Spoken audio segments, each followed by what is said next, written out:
Part 7, Chapter 2.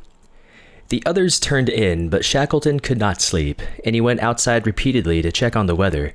It was clearing, but only very slowly. Worsley, too, got up about midnight to see how conditions were.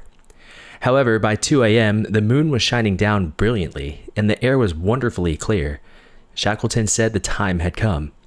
A final hoosh was prepared, and they ate as quickly as they could. Shackleton wanted to get away with the least possible fuss in order not to emphasize the significance of their leaving in the minds of those who were staying behind. It took only a few minutes to gather up their meager equipment. Then they shook hands all around, and Shackleton, Worsley, and Crean crawled out from under the caird. McNeish accompanied them for about 200 yards, shook each of their hands again, and wished them luck, then walked slowly back to Peggotty Camp. It was 3:10 a.m. The final journey had begun. The three men made their way along the shoreline to the head of the bay, then started upland, climbing a fairly steep, snow-covered slope. Shackleton was in the lead, and he set a brisk pace. For the first hour or so, they trudged upward without a pause, but the snow underfoot was soft to about ankle depth, and they soon began to feel the strain in their legs. Fortunately, when they reached a height of about 2,500 feet, the slope leveled off. On the chart they carried, only the coastline of South Georgia was shown, and a great deal of that was missing. The interior was blank. Thus, they could be guided only by what they could see, and Shackleton was terribly eager to determine what lay ahead. But about 5 a.m., a thick fog rolled in, shrouding everything in a diffused glow of luminescence in which even the snow beneath their feet was real only when they set foot on it. Shackleton thought it would be best if they roped themselves together for safety. By daybreak, Worsley estimated that they had covered about 5 miles, and as the sun rose higher, the fog began to thin out. Peering ahead, they saw an enormous snow-covered lake, just slightly to the left of their easterly course. The lake was a rare bit of good luck because it promised the opportunity of a level route across its entire length, and they started toward it. For an hour they followed an easy downhill route, though there was an increasing number of crevices. At first, these were thin and shallow, but before long they grew wider and deeper, and it soon became apparent that the three men were descending the face of a glacier. It was an unusual situation because glaciers rarely emptied into lakes, and yet there it was, stretching invitingly before them. By 7 o'clock, however, the sun had risen high enough to burn away the last traces of the fog, and they suddenly saw that the lake extended all the way to the horizon. They were marching toward Possession Bay, the open sea, on the northern coast of South Georgia. They had, in fact, covered about 7 miles and almost crossed the island at a narrow neck, but it was of absolutely no use to them. Even if they could have descended the perpendicular headlands below them, there was no shoreline along which they might make their way. The glacier fell sheer into the sea. There was nothing to do but to retrace their steps, and they started back upland. The worst of it was that it cost them time. Given time, they could have probed and reconnoitered for the best route, resting when they felt the need and traveling only when they were fit and when the weather was best. But they had dared all for the sake of speed. They had neither sleeping bags nor tents, and if they were caught in these mountains by a change of weather, they would be powerless to save themselves. The blizzards of South Georgia are considered among the worst on earth. It took 2 toilsome hours to regain the ground they had lost, and then they set off again toward the east. By 8:30, they saw that a range of small mountains lay ahead, a series of ridges and spurs, 4 altogether, like the knuckles of a tightly clenched fist. Worsley figured that their route lay closest between the first and the second, and they set their course in that direction. At 9 o'clock, they paused for their first meal. A hole was dug in the snow, and the Primus stove was placed in it. A mixture of sledging rations and biscuits were stirred up, and they ate it scalding hot. They were on the trail again by 9:30. From here, the ascent became increasingly steep, and they labored upward, a foot at a time, with Shackleton in the lead. They climbed what seemed to be an almost vertical slope, cutting steps in its face with the adze. Finally, about 11:15, they gained the summit. Shackleton was the first to peer over. He saw beneath him a precipitous drop, ending in a chasm 1,500 feet below. It was strewn with the shattered fragments of ice that had plunged from where he crouched. He waved for the others to come see for themselves. There was no way down. Furthermore, to the right lay a chaotic mass of ice cliffs and crevices, impassable territory. To the left was a steeply descending line of glaciers dropping away into the sea, but dead ahead, the direction in which their course lay, was a gently rising snow slope stretching away for perhaps 8 miles. It was this they had to reach, if only they could get down to it. It had taken more than 3 hours of strenuous effort to reach the summit, but now the only thing to do was to retreat, to retrace their steps again and try to find a different way, perhaps around the second peak. They granted themselves 5 minutes' rest, then started down the way they had come. Physically, the descent was relatively easy and took only an hour, but it was a disheartening business. When they reached the bottom, they skirted around the base of the mountain, making their way between the overhanging ice cliffs and a truly gigantic bergschrund, a crescent-shaped gully 1,000 feet deep and 1.5 miles long, cut out by the wind. They paused at 12:30 to have another ration of hush, and then they started up again. It was a tortuous climb, much steeper than the first, and they had to cut steps with the adze beginning halfway up the face of the slope. The height and the exertion was a terrible strain, and they found it impossible to keep going steadily. Every 20 minutes or so, they sprawled on their backs, and their legs and arms flung out, sucking in great gulps of the rarefied air. But finally, about 3 o'clock in the afternoon, they were in sight of the ridge, a cap of blue-white ice. The view from the top revealed the descent to be every bit as frighteningly impossible as the first had been, only this time there was an added menace. The afternoon was getting on, and heavy banks of fog were beginning to form in the valley far below. Looking back, they saw more rolling in from the west. Their situation was starkly simple. Unless they could get lower, they would freeze to death. Shackleton estimated their altitude at 4,500 feet. At such a height, the temperature at night might easily drop well below zero. They had no means for obtaining shelter, and their clothes were worn and thin. Hurriedly, Shackleton turned and stared down again with the others following. This time he did his best to keep as high as possible, cutting steps in the slope and working laterally around the side of the third peak, then up again once more. They moved as quickly as they could, but there was very little speed left in them. Their legs were wobbly and strangely disobedient. Finally, well after 4 o'clock, they struggled to the top. The ridge was so sharp that Shackleton was able to sit astride it, one leg on either side. The light was fading fast, but peering warily down, he saw that though the descent was steep, it was not so bad as the others had been. Toward the bottom, it appeared to slope away toward level ground, but there was no telling for there because the valley was now thick with fog and the light was very poor. Furthermore, the fog creeping up behind them was approaching very rapidly, threatening to obliterate everything, leaving them blinded and trapped atop this razorback. The time for hesitation was past, and Shackleton swung himself over the side. Working furiously, he began to cut steps in the face of the cliff, descending slowly, a foot at a time. A bitter chill had come into the air, and the sun was nearly down. Gradually, they were getting lower, but it was maddeningly slow progress. After 30 minutes, the ice-hard surface of the snow grew softer, indicating that the grade was not quite so steep. Shackleton stopped short.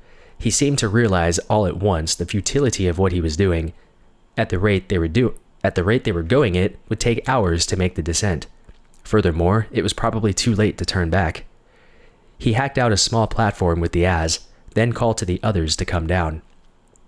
There was no need to explain the situation.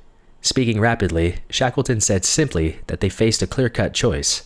If they stayed where they were, they would freeze, in an hour, maybe 2, maybe more. They had to get lower, and with all possible haste. So he suggested they slide. Worsley and Crean were stunned, especially for such an insane situation to be coming from Shackleton, but he wasn't joking. He wasn't even smiling. He meant it, and they knew it. But what if they hit a rock? Crean wanted to know. Could they stay where they were? Shackleton replied, his voice rising. The slope, Worsley argued. What if it didn't level off? What if there were another precipice? Shackleton's patience was going. Again he demanded, could they stay where they were?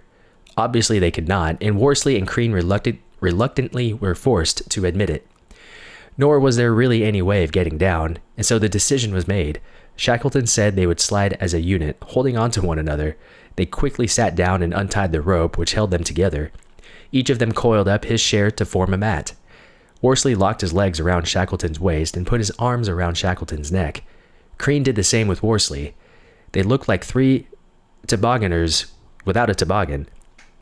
Altogether, it took a little more than a minute, and Shackleton did not permit any time for reflection.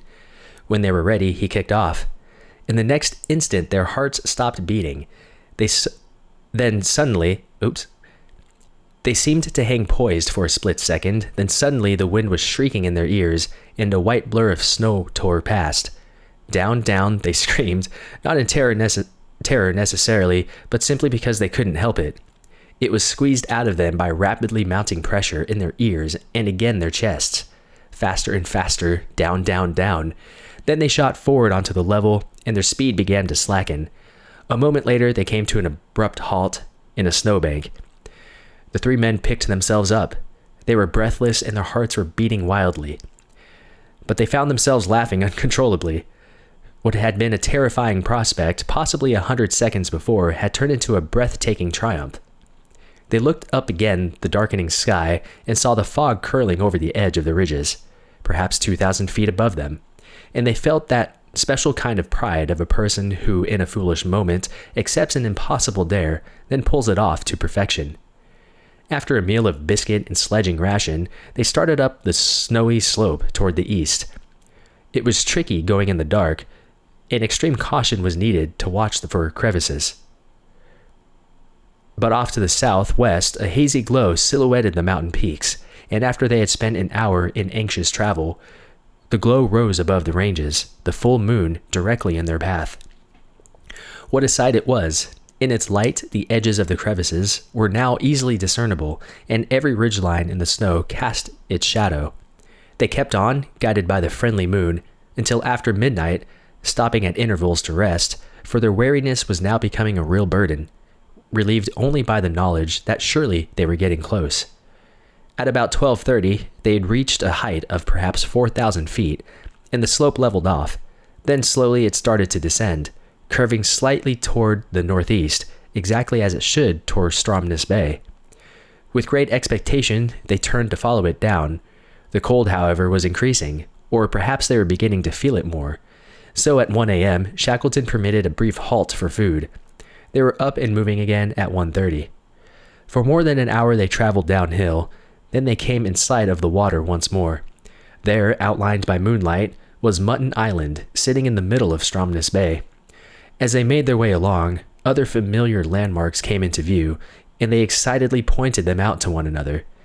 Within an hour or two, they would be down. But then Crean spotted a crevice off to the right, and looking ahead, they saw other crevices in their path. They stopped, confused.